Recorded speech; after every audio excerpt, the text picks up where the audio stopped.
Who is behind these college protests? That's been the question on everyone's mind since this pro-Hamas, pro-terrorist movement started spreading like wildfire over the last month or so. Didn't seem organic, and now we're pretty sure it is not. Of course, I'm not saying all the protesters are paid agitators. Obviously, a lot of them are bandwagon, know-nothing college kids who couldn't show you where Israel or Gaza are on a map.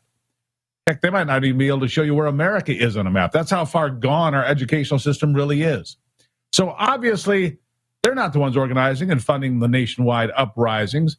It's clearly a group who hates America and everything it stands for. And now, conservatives are not the only ones saying, whoa, hold on. We're done with this.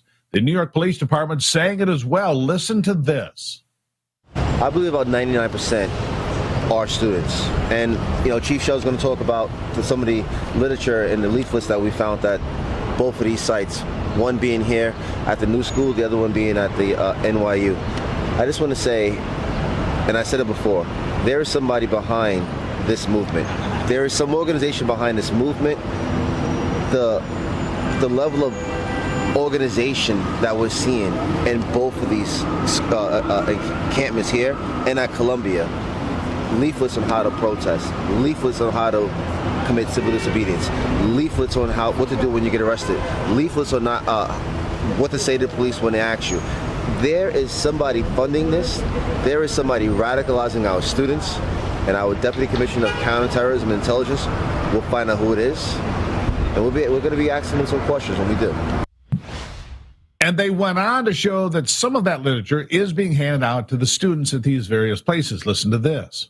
It says, occupy the occupiers. Enter the temporary autonomous zone from New York to Gaza from across Turtle Island. Disrupt, reclaim, destroy. Zionist business interests everywhere. Death to Israel real estate. Death to America unschooled. Long live the Intifada. So this is the mindset of some of these protests, sure. Which I know you captured, the complete hatred for Israel that was being spewed, and the hatred for the NYP being spewed by the youth of this school. All right, and that's something it's upsetting as a father and as New York City people, correct? When I took a picture of this, lessons on taking over a school. Can you believe that? Lessons on how to take over a school at NYU. Tell me that somebody's not radicalizing our students. What NYU student would do something like this? Somebody's behind this. Lessons on taking over a school. 1, out of the quad. 2, if you build, they will come. 4, listen to the organizers. 5, be prepared. 6, read the pamphlets. Lessons on how to take over a school. Come on, folks. There's somebody behind this. Yeah, somebody clearly behind all of this. They are actively radicalizing America's students. And honestly, they have succeeded in doing that to many of them, it seems. Hopefully they do actually investigate and shed some light on all of this, but we've been promised investigation before, and they go absolutely nowhere. What do I do? What I do know is this.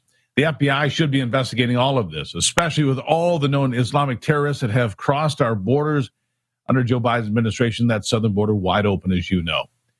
They certainly should be looking at this more than MAGA grandmas who walked through the open doors at the Capitol on January the 6th, or Catholic churches. The FBI says white conservative Christian domestic terrorism is the biggest threat to America today. But you take a chance to look around. You don't believe that, neither do I. Of course not. Which leads to another question which has pretty bad implications. Why would the FBI lie about this? Why aren't they trying to see who is behind all of this civil unrest in America? It is their job to do that. You go down that line of questioning, it doesn't lead to very nice answers. Maybe that's why they're not doing it.